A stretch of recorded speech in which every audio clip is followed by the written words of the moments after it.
I was gripping the deed so tightly in my hand that my fingers were trembling enough for me to hear the paper rustling. Standing in front of the farmhouse, I couldn't believe what I was seeing. This house was supposed to be empty. That's what the seller had told me. But now, on this autumn afternoon, 3 women stood on the porch, and none of them were smiling to welcome me. The tallest one, with arms that looked strong enough to wrestle a bull to the ground, stepped forward. She was smiling, but that smile never reached her eyes. Cold blue eyes that swept me from head to toe. "You must be the new owner," she said, her voice filled with authority. But there was something else in her voice, something that made the hair on my neck stand up. The other 2 women joined her, all equally tall and muscular, watching me like a hunter sizing up prey. I had traveled for 3 days through rough terrain to reach this remote ranch. I'd invested my life savings in what the seller promised me was fertile land, perfect for cattle ranching. The isolation had been part of the appeal, a chance to start fresh away from the complications of town life. Now standing in the dusty yard with these 3 strangers claiming my space, that isolation felt more like a trap. "Ladies, I think there's been some confusion," I said, trying to keep my voice steady despite the unease crawling up my spine. "This is my property now. I have the legal documents right here." I held up the deed, the official seal still crisp and new. The woman's smile widened, revealing teeth that seemed uncomfortably sharp. "Oh, we know exactly who you are, Carter Davidson. We've been expecting you." The way she said my name sent a chill through me. How did she know who I was? The seller had assured me the transaction was private, that no one else knew about the purchase. "We've been living here for quite some time," said the second woman, her voice deeper than her companions. "Taking care of the land, keeping it warm." She emphasized the last word in a way that made my stomach tighten with an emotion I couldn't quite name. The third woman, a redhead with freckles dotting her powerful shoulders, let out a low laugh. "The previous owner made certain arrangements with us before he left. Arrangements that don't just disappear because of a piece of paper." I felt the weight of their stares like physical pressure against my chest. These weren't ordinary squatters or confused neighbors. There was something deliberate about their presence, something calculated that made me question everything about my purchase. The seller had been eager to close the deal quickly, almost suspiciously so. Had I walked into some kind of setup? "What kind of arrangements?" I asked, though part of me dreaded the answer. The tall woman's eyes glittered with something that wasn't quite amusement, the kind that involved you staying here with us permanently. She paused, letting the words sink in before delivering the blow that would change everything. "You're going to have sex with us, Carter. All 3 of us. That's how this works." The words hit me like a physical blow, not from desire, but from the sheer audacity and threat they carried. This wasn't seduction. This was something else entirely. Something that made my hand instinctively move toward the rifle on my horse. But what exactly was I walking into? And why did I have the sinking feeling that my deed might not be worth the paper it was written on? Because what happened next would make me question everything I thought I knew about property ownership, about women, and about the kind of man I really was. My hand froze halfway to my rifle as the implications of the woman's words sank in. But it wasn't just fear that stopped me. Something else was happening, something I didn't want to admit even to myself. These women weren't just threatening me. They were offering me something. And the terrifying part, I was starting to want it. The tall woman noticed my hesitation, and her smile became predatory. "That's right, Carter. Deep down you know this isn't about force. This is about choice, and you're already making yours." She was right, and that scared the hell out of me. Because standing there in that dusty yard with 3 of the most dangerous and beautiful women I'd ever seen, I realized my biggest fear wasn't that they might hurt me. My biggest fear was that I might say yes. "You see," the woman continued, stepping even closer, "men come through here sometimes. Drifters, traders, men running from something. They all think they know what they want. But when they see what we're offering, when they understand what we've built here..." She let her voice trail off, her eyes never leaving mine. "Well, let's just say none of them ever left voluntarily." My blood turned to ice. "What do you mean? None of them left?" The redhead laughed, a sound like broken glass. "Oh, they left all right. But not until they'd gotten exactly what they came here for, whether they knew it or not. Some stayed a week, some stayed a month. One man stayed almost a year before he finally couldn't handle what he'd become. What he'd become. Free," said the dark-haired woman simply. "Free from the lies society tells men about what they should want, what they should be. Out here, Carter, you can be exactly who you really are. No judgment, no shame, no pretending to be something you're not." I felt like I was drowning in their words, in their presence, in the impossible situation I'd stumbled into. But underneath the fear, underneath the shock, Something else was stirring. Something I'd buried so deep I'd almost forgotten it existed. She was right about one thing. I was lonely. Lonelier than I'd ever admitted to anyone, including myself.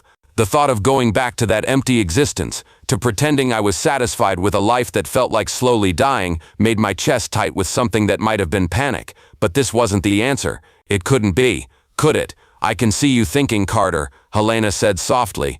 I can see the war going on inside you. Part of you wants to run, to get back on that horse and ride it as hard as you can back to your safe, empty life. But there's another part, isn't there? A part that's curious, a part that wonders what it would be like to stop running from what you really want. I wanted to deny it, but the words wouldn't come, because she was right. There was a part of me, a part I'd tried to bury under years of doing what I was supposed to do, that was desperately curious about these women and what they were offering. You don't have to decide right now, Ruth said, her voice gentler than the others. Why don't you at least see what we've built here? See what's possible when people stop lying to themselves about what they really need. Against every instinct screaming at me to run, I found myself nodding. Show me. The tour of their property was unlike anything I'd expected.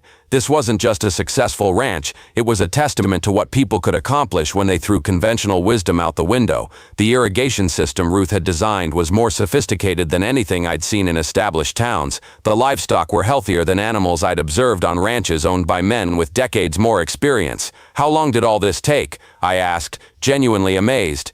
18 months, Magdalena said proudly.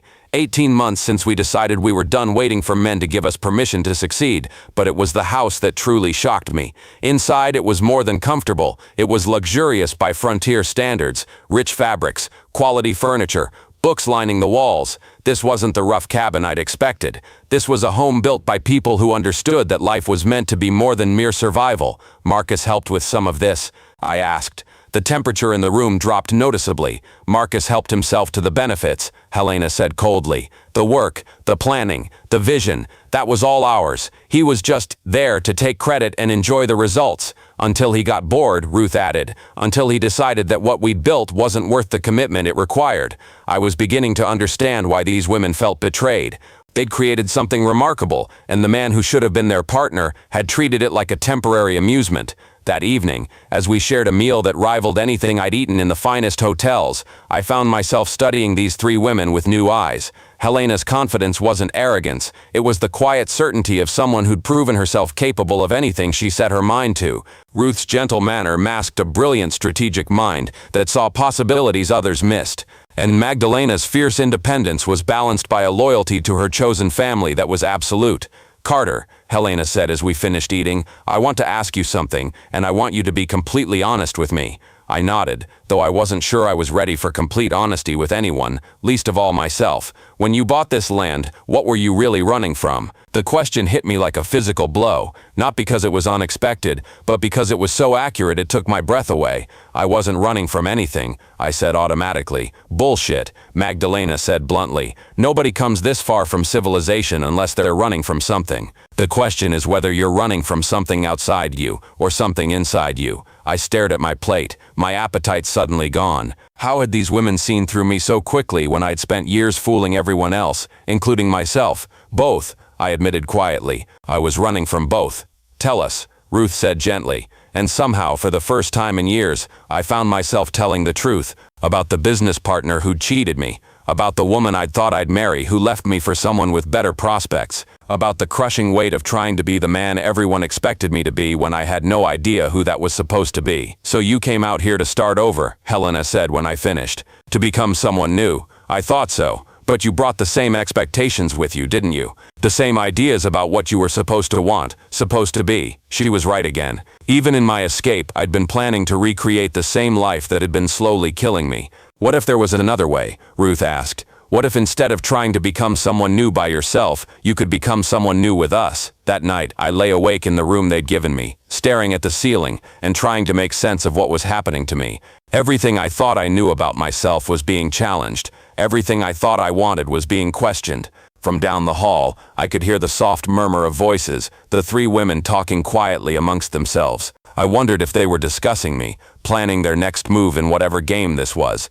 But the longer I listened, the more I realized it wasn't planning I was hearing. It was the comfortable conversation of people who genuinely cared about each other. When had I last been part of something like that? When had I last felt like I belonged somewhere, with someone? The answer was never. I'd never had what these women had found with each other. The next morning, Helena found me on the porch, watching the sun rise over their carefully tended fields. "Couldn't sleep?" she asked, settling beside me with 2 cups of coffee. "Too much to think about. Want to talk about it?" I took a sip of the coffee. It was perfect, of course, and tried to find the words for what I was feeling. "I keep thinking about what you said yesterday, about becoming someone new. The thing is, I'm not sure I know who I really am underneath all the expectations." Helena was quiet for a long moment, studying my face in the early morning light. "Can I tell you something about Marcus?" she said finally. "When he first arrived here, he was a lot like you, running from something, trying to figure out who he was supposed to be. The difference was, he never stopped performing, even with us, even in private. He was always playing a role." "What role?" "The charming rogue, the man who could sweep women off their feet and make them grateful for the privilege. It was all an act, and eventually the act got old, for him and for us." She turned to face me fully. "But you're not performing, are you, Carter? This morning, sitting here worrying about things, this is really you. How can you tell? Because a man who was performing wouldn't be scared. And you are scared, aren't you?" I nodded, not trusting my voice. "Good," she said, and her smile was warmer than the sunrise. "Fear means you understand what's at stake. It means you're taking this seriously." Over the next few days, I found myself settling into a routine with the 3 women that felt disturbingly natural. I helped Ruth with the irrigation systems, learning more about engineering in a week than I'd picked up in years of formal schooling. I worked alongside Magdalena with the livestock, discovering that I had an intuitive understanding of animal behavior I'd never known I possessed. And I spent long evenings talking with Helena about business strategy and expansion plans that were both practical and ambitious. But it was the quiet moments that affected me most. The way Ruth would unconsciously hum while she worked, creating a soundtrack of contentment that made even the hardest labor feel like play. The way Magdalena's fierce exterior would soften when she thought no one was looking, revealing glimpses of a gentleness she guarded carefully. The way Helena's commanding presence would shift into something almost maternal when she was caring for an injured animal or solving someone's problem. These weren't the dangerous seductresses I'd first imagined. These were complete human beings, complex and flawed, and utterly real in a way that made every other relationship I'd ever had seem like shadows on a wall. On my 4th night there, as we sat around the dinner table sharing stories and laughter, I realized something that should have terrified me but instead filled me with a strange peace. I was falling in love. Not with one of them, but with all of them. With what they'd created together, with what they were offering me, with the version of myself I was discovering in their presence. The realization must have shown on my face, because Helena reached across the table and covered my hand with hers. "You're starting to understand, aren't you?" she said quietly. "I think so," I admitted, "but I still don't understand how this works. Practically, I mean. How do 4 people, however they want to," Ruth said simply. "However feels right to everyone involved. There are no rules here except the ones we make together," Magdalena added. "No scripts to follow, no roles to play, just 4 people figuring out how to make each other happy."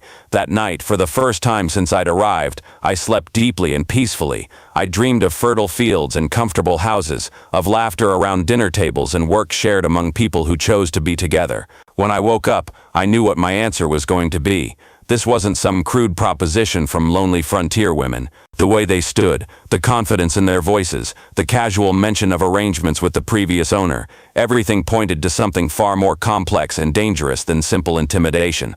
"I don't know what kind of game you're playing," I said, forcing steel into my voice despite the uncertainty churning in my gut. "But I paid good money for this land, and I'm not going anywhere." I dismounted slowly, keeping my movements deliberate and non-threatening, while maintaining eye contact with the leader. The tall woman chuckled, a sound devoid of warmth. "Game? Oh, Carter, this isn't a game at all. This is business." She gestured toward the farmhouse with a sweep of her muscular arm. "See, the man who sold you this property owed us something. A debt that doesn't disappear just because he ran off with your money." The redhead stepped forward, her boots heavy on the porch steps. "Marcus Thornfield made promises he couldn't keep, said he'd work the land with us, be our partner in more ways than one.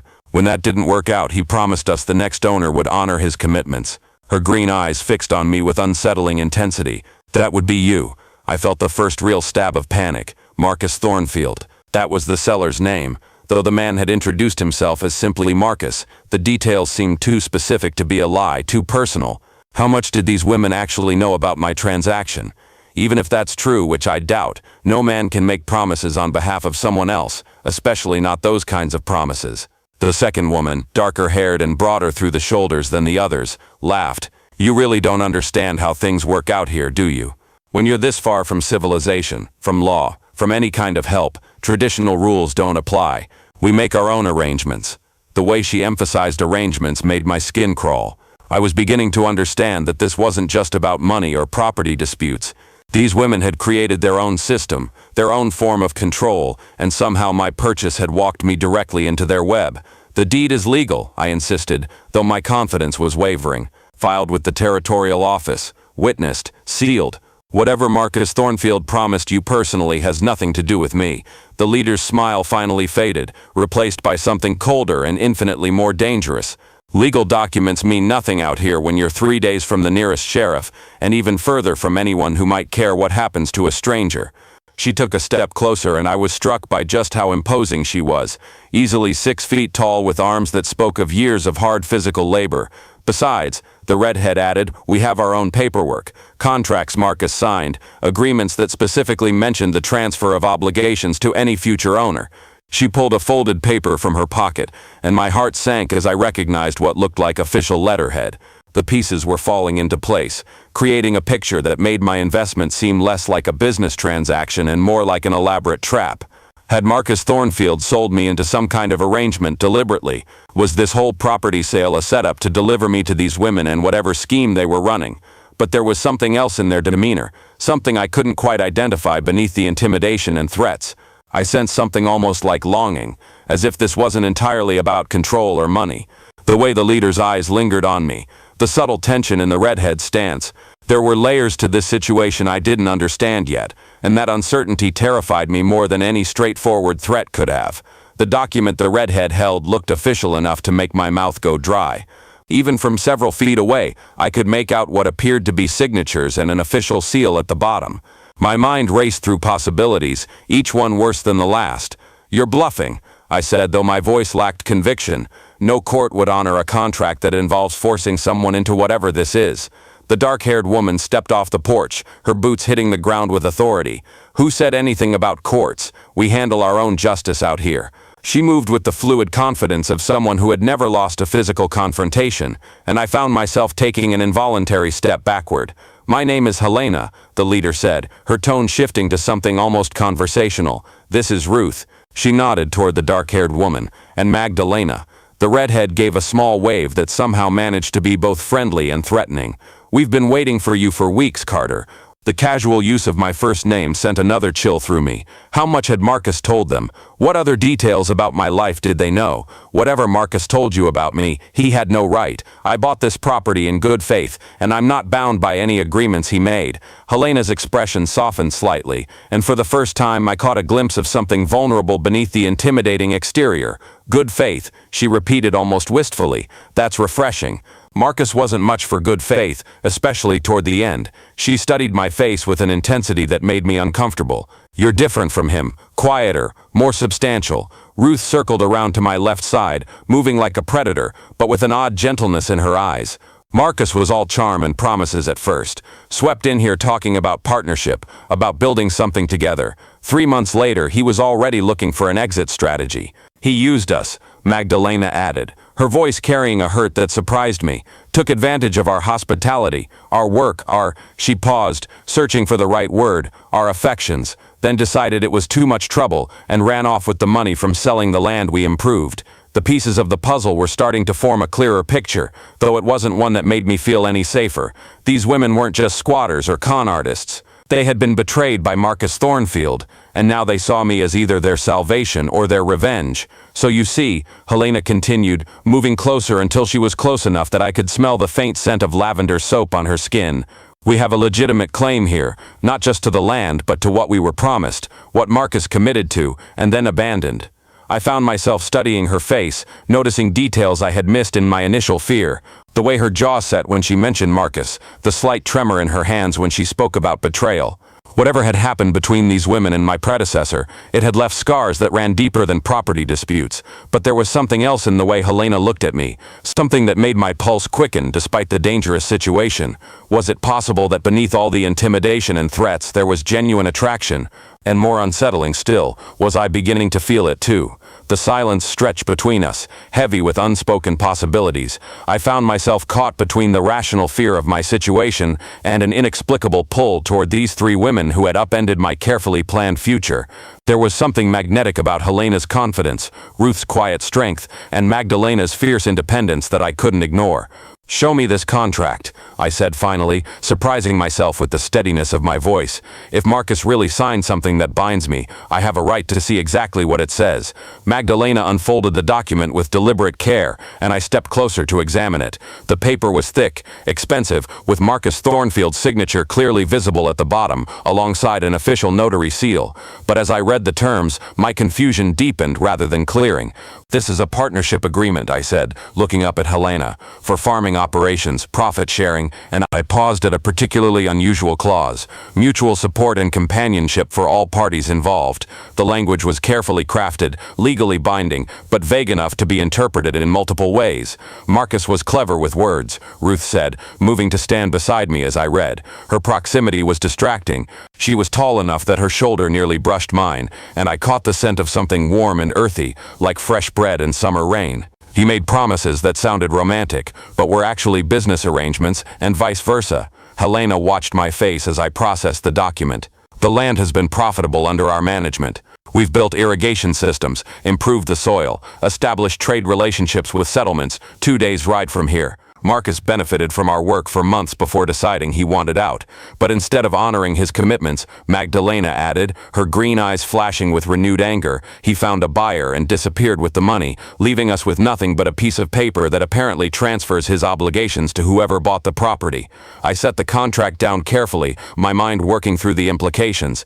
These women had been more than partners to Marcus. They had been lovers, workers, and business associates rolled into one complex relationship, and according to this document, Marcus had legally bound any future property owner to step into his role, even if this contract is legitimate. I said slowly, "I didn't sign it. I can't be held responsible for agreements made by someone else, no matter what the paperwork says." Helena's expression shifted, and for a moment I saw past the intimidating facade to something raw and vulnerable. "You're right," she said quietly. "Legally, you're probably not bound by Marcus's promises, but morally, we've invested everything into this land, into this arrangement. We have nowhere else to go." The admission hung in the air between us, changing the entire dynamic of the confrontation. These weren't predators trying to trap me. They were women who had been abandoned and were desperately trying to protect what they had built.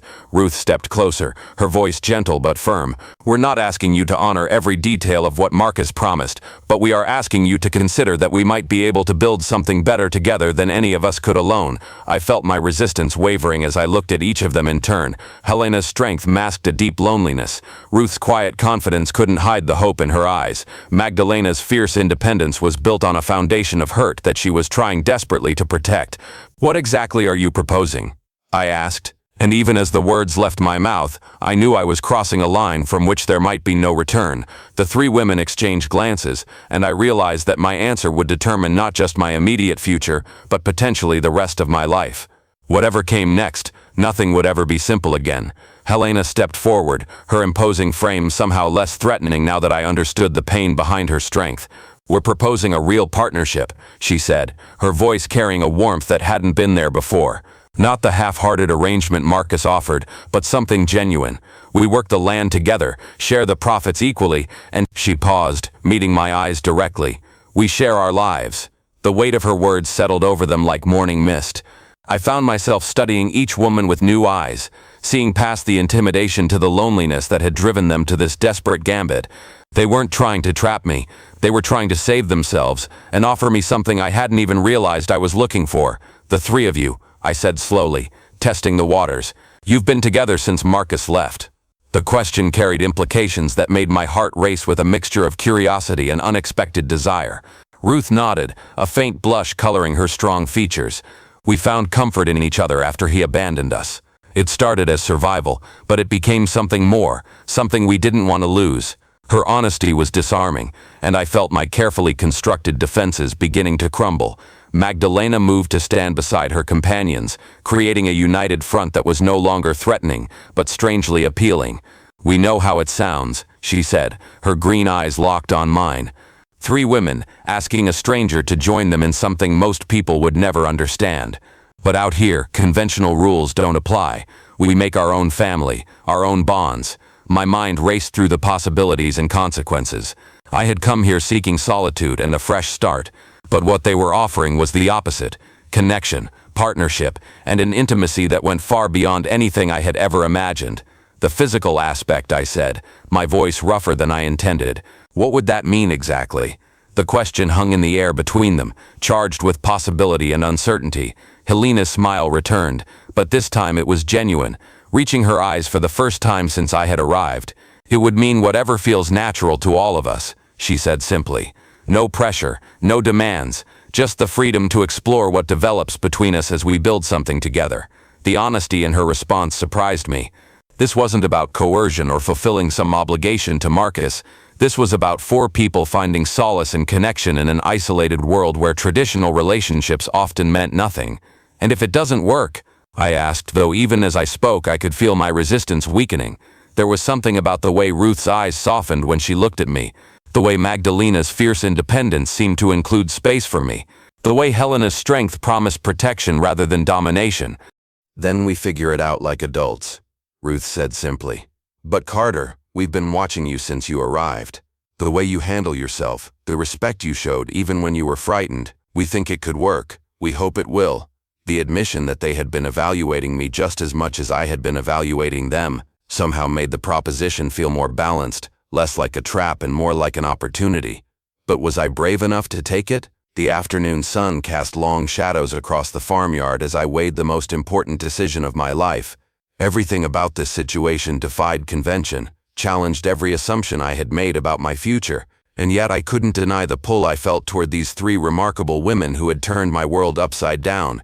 "I need to see what you've built here," I said finally, my practical nature asserting itself even as my heart raced with possibility.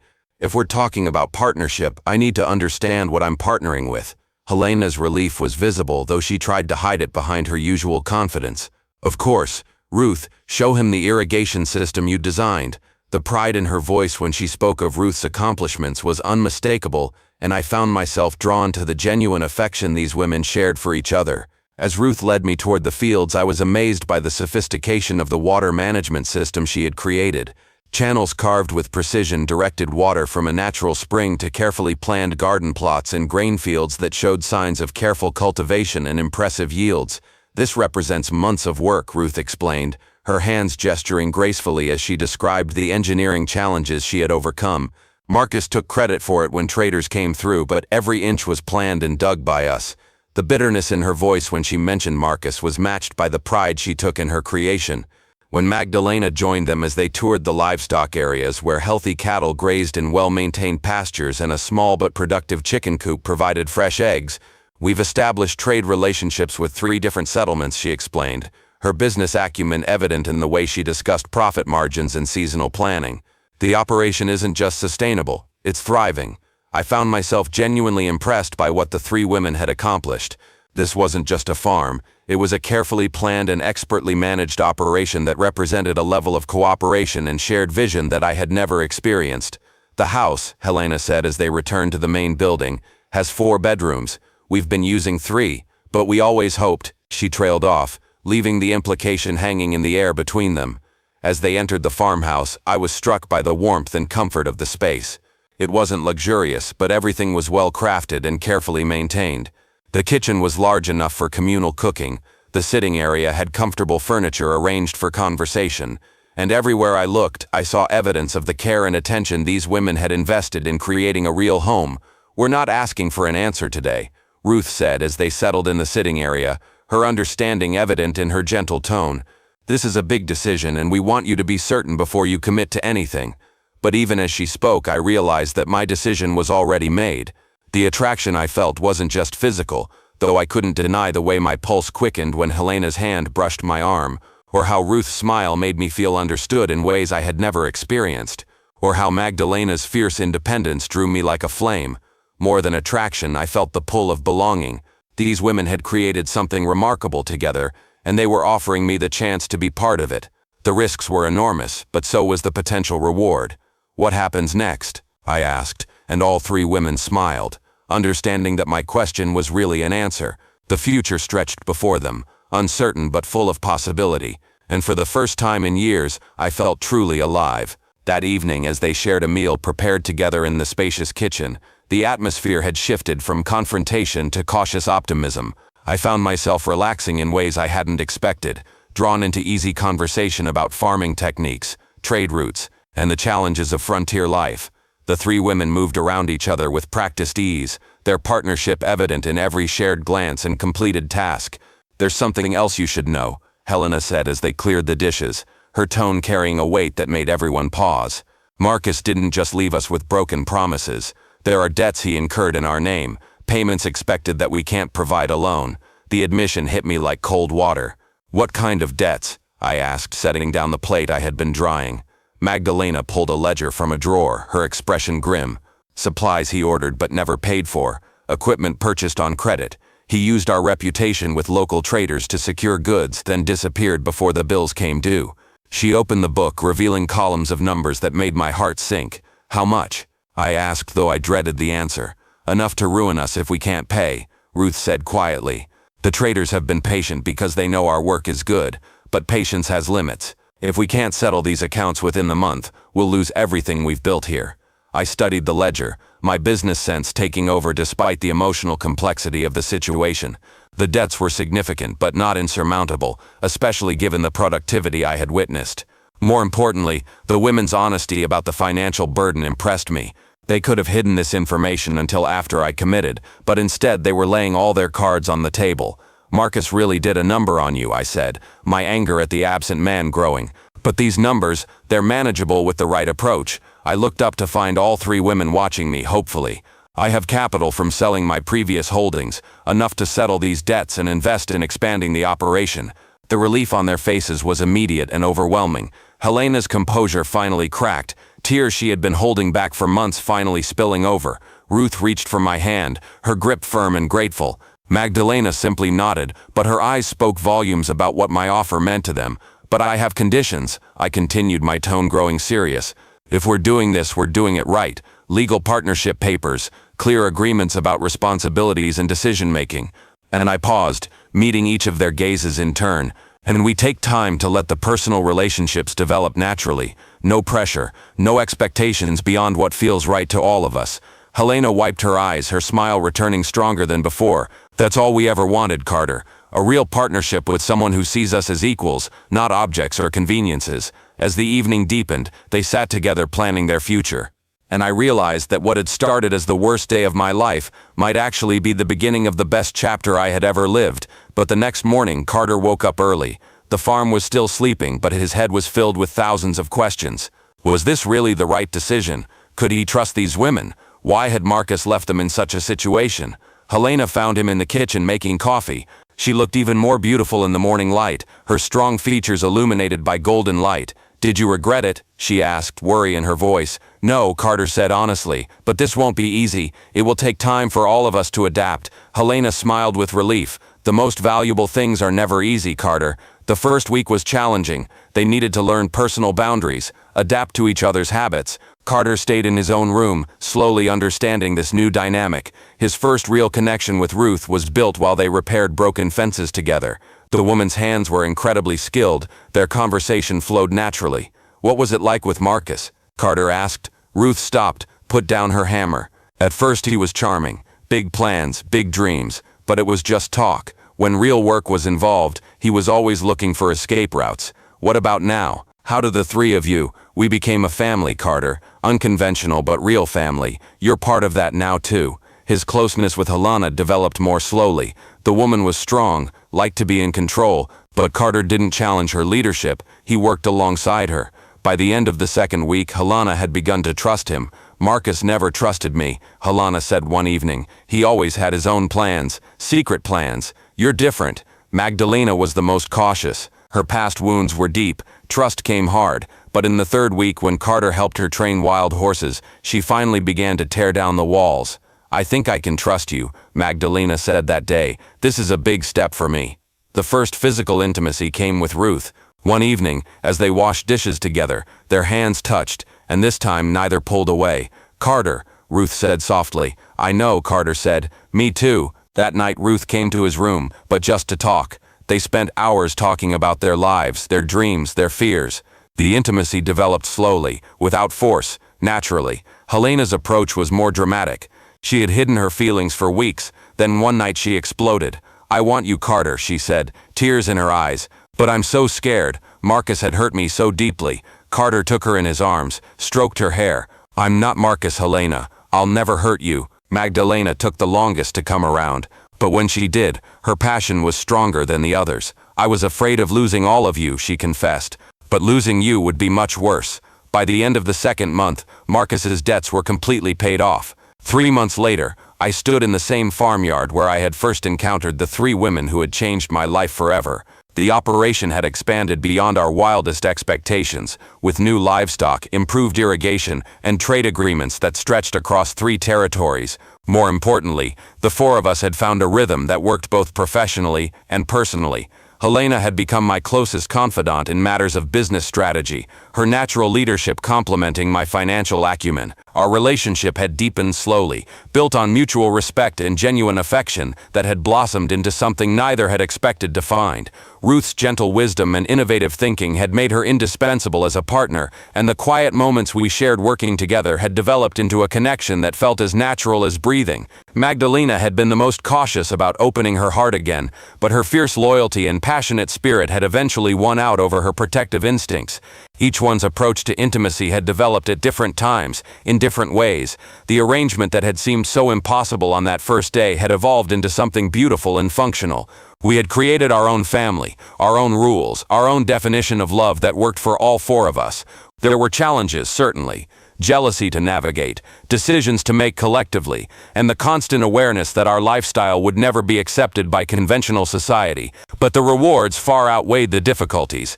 The legal papers had been drawn up and signed, creating an official partnership that protected all of our interests. The debts Marcus had left behind were settled, and the farm now operated in the black with healthy profits that we reinvested in both the business and our shared home. More rooms had been added to accommodate our growing success, including a proper office where we managed our expanding trade relationships. I had never been happier. The loneliness that had driven me to seek isolation in the first place had been replaced by a richness of connection I had never imagined possible. Each woman brought something unique to our partnership: Helena's strength, Ruth's innovation, Magdalena's passion, and together we had built something that was greater than the sum of its parts. As evening approached, the 4 of us gathered on the porch that had been expanded to accommodate our family dinners and evening conversations. The view stretched across fertile fields and healthy pastures, evidence of what we had accomplished together. "Any regrets?" Helena asked, settling beside me as Ruth and Magdalena joined us with cups of coffee, and the comfortable silence that came with complete acceptance. I looked at each of them in turn. These remarkable women who had confronted me with an impossible proposition that had turned out to be the answer to questions I hadn't even known I was asking. The conventional life I had planned seemed pale and empty compared to the vivid reality we had created together. "Only one," I said, drawing surprised looks from all 3. "I regret that it took Marcus Thornfield's betrayal to bring us together. We could have been doing this even longer." Their laughter carried across the evening air, the sound of people who had found exactly where they belonged. In a world that demanded conformity, they had chosen connection. In a society that insisted on conventional relationships, they had created their own definition of love. And in that choice, they had found something precious and enduring that would sustain them through whatever challenges the frontier might bring. If you enjoyed this story, click the video on your screen now to watch another unforgettable tale where courage and unexpected partnerships collide in ways you never imagined. Don't forget to subscribe and consider a super chat to help us keep bringing you more stories like these. Your support means everything to us.